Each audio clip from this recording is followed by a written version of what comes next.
Chapter 41. So kalufunda ku verse 39. 38.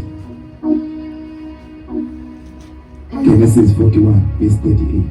Verse 38. Ufaro wathi kubakhonzi bakhe.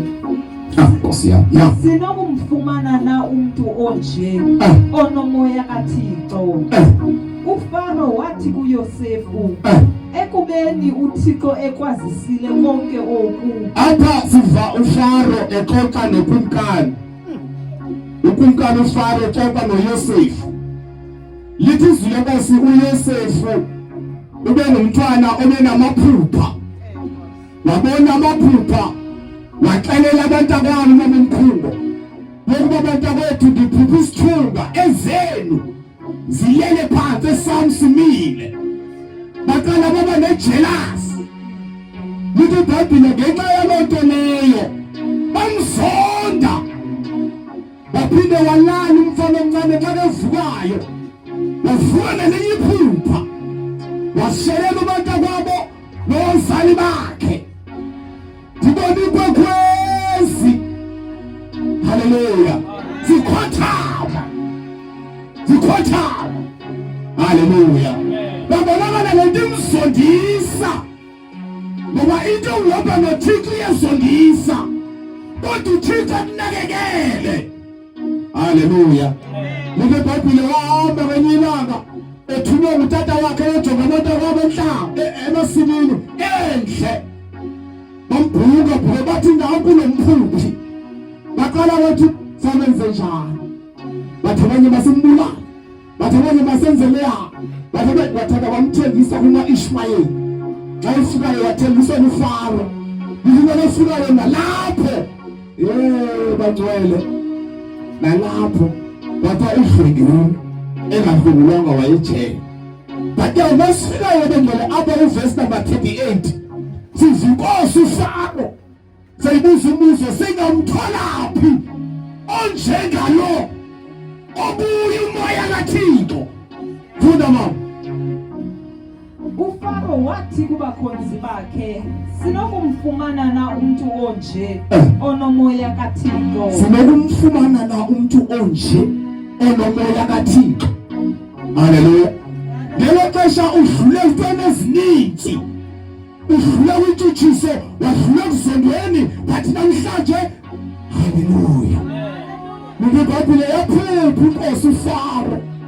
Yaphupha inkomo ezisixhenxe ziphuma emlanjeni. Into ezisixhenxe zazibhikile. Ezisixhenxe zazikebile. Ezibhikileyo zakhinyeza ezikebileyo. Yavuka inkosi uFaro yamangala. Hallelujah. Yaphinde yalala yaphupha isikhwebu ezikebileyo nezibhikileyo zakhinyeza ezikebileyo. Yakhonfuseka inkosi uFaro. Ngelo xesha uJoseph umntwana kaThixo usenhlongweni. Hallelujah. Kodwa makalade. Ngoba kunexesha apho abantu behlabathi bezawubhideka khona. Ulendo wena ubuzondwa. Ulanje wena ukufuma ngenxa yala Thixo wakho.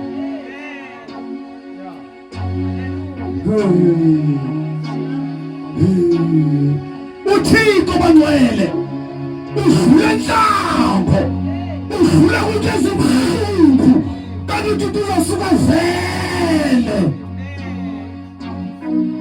aphakathi uSathane sekebonile udlule kwento edlula kuzo nje kungoba uSathane uyabona into ezidushaze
Singamtholaphi Onjengawe Onomoya kaThixo Singamtholaphi efana nalo Onomoya kaThixo uthethe kuyothetha abantu bebekuzonda bengakufuni ngenxa yokuhlala kwakho bakuhle kuThixo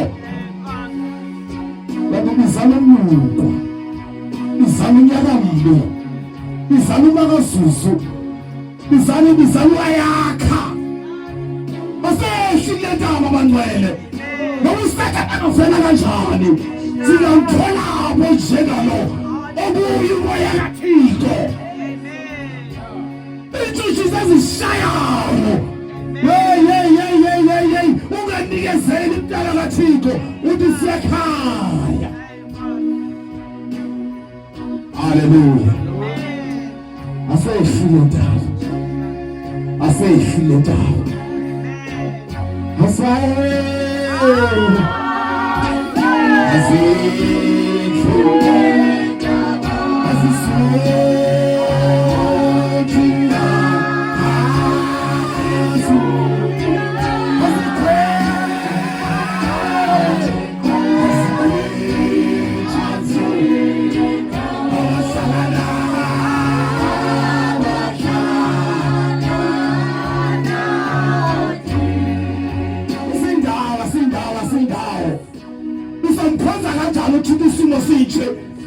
Usathi kuyinkosi Yesu simo sihle kodwa nindawo ukujova wayekhona nosaya wakhona andindawo haleluya ngoba siyahlutshwa ngoba siyadelelwa kodwa liyezi langa mamadolo singamtholaphi ufana nalo Onomoya kaThixo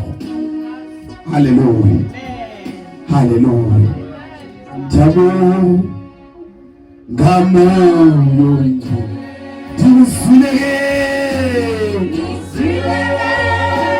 uhamba nami Angayizwa moyo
izitshiso nezilimo zibonakala zilapha kodwa suka kuhlekisa uThixo. Izinto zona zibonakala zilapha kodwa umoya kaThixo asuka ufukame umntwana kaThixo uthatha indawo. Hallelujah. Hallelujah. Hallelujah. Sethana zabona abantu abavula inhliziyo yakhe. Adabehlile ndawo.